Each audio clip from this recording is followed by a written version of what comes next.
Sebelum kita masuk lebih jauh, kita perlu memahami dua istilah, yaitu teknologi informasi dan e-bisnis. Teknologi informasi adalah semua hal yang berkaitan dengan penyimpanan, pemrosesan, pengumpulan, dan penyebaran informasi dengan bantuan perangkat teknologi, mulai dari komputer, internet, hingga cloud computing. Sementara itu, e-bisnis adalah semua kegiatan yang bisa menggunakan teknologi informasi, jadi bukan hanya jual beli online, tapi juga komunikasi, logistik, pemasaran, bahkan manajemen data pelanggan. Transformasi digital ini telah melahirkan generasi konsumen yang baru yang jauh lebih cepat dalam mengambil keputusan, lebih kritis dalam memilih produk, dan juga lebih pintar dan memanfaatkan teknologi untuk memenuhi kebutuhannya. Teknologi informasi mempunyai peran sangat penting dalam dunia e-bisnis. Melalui otomatisasi proses bisnis, perusahaan bisa menghemat waktu dan biaya. Karena banyak pekerjaan yang biasa diambil dengan manual, kini bisa dilakukan secara otomatis. Kemudian dengan akses dan data secara real time, perusahaan dapat melihat pergerakan pasar dan perilaku pelanggan kapanpun sehingga keputusan bisa diambil dengan lebih cepat. Selanjutnya, sistem pembayaran digital seperti QRIS, e-wallet, dan payment gateway juga memudahkan kita sebagai konsumen melakukan transaksi kapan saja tanpa harus membawa uang tunai. Selain itu, big data dan artificial intelligence atau yang biasa kita sebut dengan AI membantu perusahaan memahami pola perilaku konsumen. Misalnya, produk apa yang sering dilihat, kapan mereka berbelanja, atau jenis promo apa yang paling menarik. Semua itu kemungkinan muncul layanan yang lebih personal, seperti rekomendasi produk yang sesuai minat masing-masing pengguna.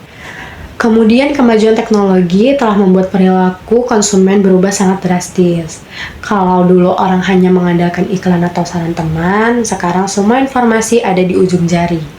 Konsumen bisa mencari informasi produk, membandingkan harga, dan membaca ulasan 24 jam sehari atau 7 hari seminggu. Fenomena yang menarik adalah research online. Artinya, konsumen mencari tahu lebih dahulu secara online, tapi melakukan pembelian di toko fisik. Ini membuktikan bahwa dunia digital dan fisik ini saling terhubung. Selain itu, konsumen modern juga sangat memperhatikan rating dan review dari pengguna lain. Mereka menuntut kecepatan, kemudahan, dan pengalaman yang sangat nyaman. Dan yang paling penting, loyalitas mereka kini lebih dipengaruhi oleh pengalaman positif, bukan sekedar harga yang murah saja. Ada beberapa faktor utama yang membuat teknologi ini berpengaruh loh terhadap perilaku konsumen. Yang pertama itu ada internet dan aplikasi mobile yang dimana itu membuat semua informasi bisa diakses secara instan dari mana saja. Yang kedua, itu ada media sosial yang menciptakan pengaruh besar melalui tren dan opini publik. Banyak keputusan pembelian sekarang yang dipengaruhi oleh konten Instagram, TikTok, maupun YouTube. Yang ketiga, yaitu ada big data atau AI, yang dimana itu dapat membantu perusahaan memahami pola perilaku konsumen dan memberikan pengalaman yang lebih personal. Dan yang keempat, itu ada IoT dan cloud computing yang memungkinkan integrasi antara perangkat dan layanan digital.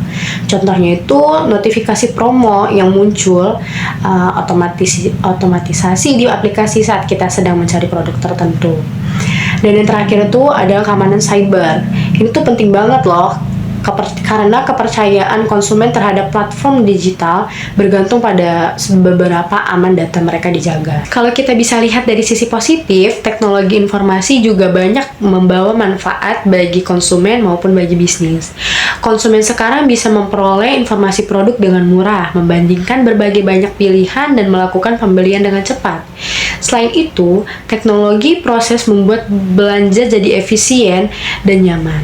Bagi bisnis, munculnya kompetisi sehat dan perusahaan terus berinovasi dan memberikan layanan terbaik. Teknologi juga memungkinkan adanya personalisasi, misalnya merekomendasikan produk, mempromoi sesuai minat, dan atau juga notifikasi penawaran khusus. Semua ini membuat keterlibatan pelanggan, meningkatkan hubungan antara bisnis serta konsumen menjadi lebih dekat. Namun, tentu saja teknologi juga punya sisi negatif. Informasi yang terlalu banyak bisa membuat konsumen justru bingung menentukan pilihan.